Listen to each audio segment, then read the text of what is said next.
Madam President of the General Assembly, Excellencies, today we reflect on a deep betrayal of human dignity, the abduction of millions of Africans, stolen from families and communities they would never see again.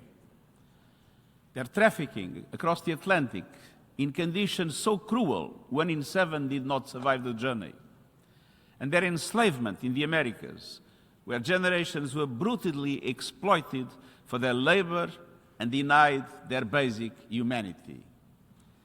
These monstrous acts were the core of a global economic and social order, a system born of greed, built on lies, and enforced by violence.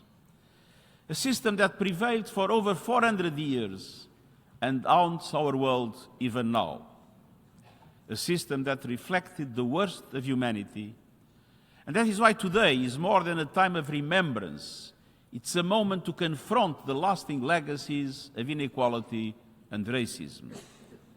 We will never forget the victims of slavery. And we must never forget the malevolent system that sustained it for so long. I'm singing of the laws that deprived the enslaved people of literacy, autonomy, and humanity. The economic, financial, and trade networks that enabled elites and empires, including my own country, to amass wealth built on stolen lives and stolen labor. And the barbaric punishments that maintained control, from shackles and iron collars to flogging and sexual violence. This was not simply forced labor. It was a machinery of mass exploitation and deliberate dehumanization of men, women, and children. The wounds run deep and often go unrecognized. I've often said the transatlantic slave trade was a crime against humanity that struck at the core of personhood, broke up families, and devastated communities. To justify the unjustifiable, slavery's proponents and beneficiaries constructed a racist ideology, turning prejudice into a pseudoscience. This perverse global order thrived because power acted without conscience, and we must use our power for better ends. By reflecting the false narrative of racial hierarchy and calling out the ugly lie of white supremacy, by dismantling its damaging falsehoods online, in the media, in schools, at work, in politics, and within ourselves, and by working for truth, justice, and repair. We recognize the extraordinary courage of the enslaved. We honor their determination to be free, their quiet resilience and their organized resistance, their uprisings and acts of open defiance, their unbreakable human spirit.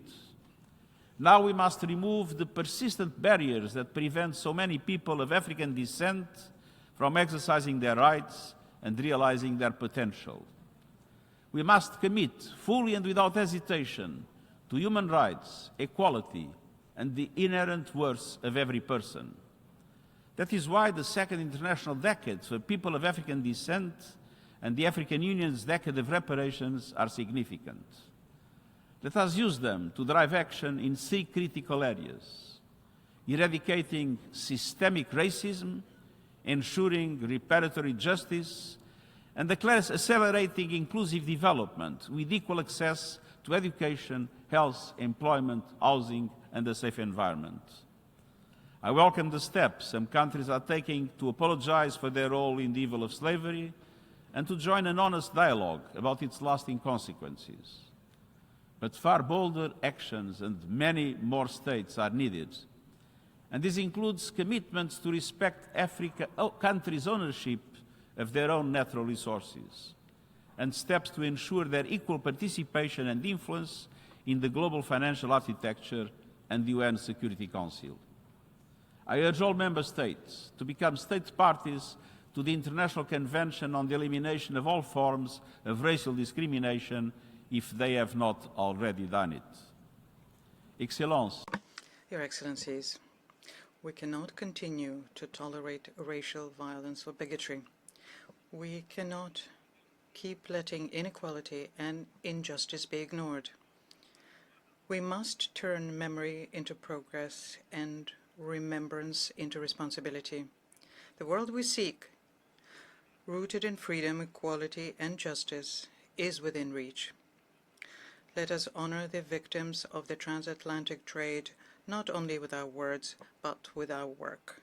Let us build a future where all human beings live and thrive in dignity. I thank you.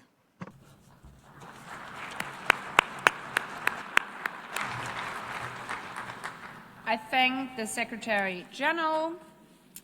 Before proceeding further, and as indicated in my letters dated March 5th and 16th,